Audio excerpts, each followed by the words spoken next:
Hey everyone, in today's video I'm going to show you how to remove someone from a Life360 circle. Stick around until the end to learn all the steps and tips to manage your circle and remove a member easily.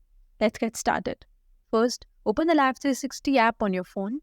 Once you are in the app, you will see your circle's map view. At the top of the screen, you will see the circle name you are currently viewing. So tap on it to open a list of all your circles.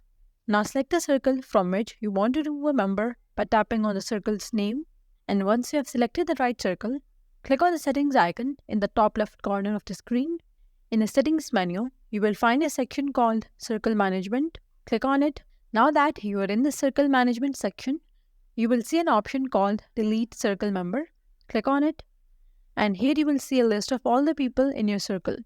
To remove someone, find the person's name that you want to remove, tap on it.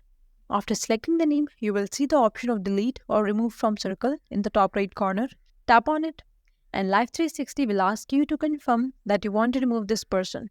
Once confirmed, they will no longer be the part of your circle and they would not have access to your location or updates anymore. After removing the person, they will lose access to the circle and all its information, including locations, notifications, and messages. And if you need to add them back later, they will need a new invite code to rejoin the circle. That's all for today's video. Leave a comment and let us know if this is helpful. Thanks for watching.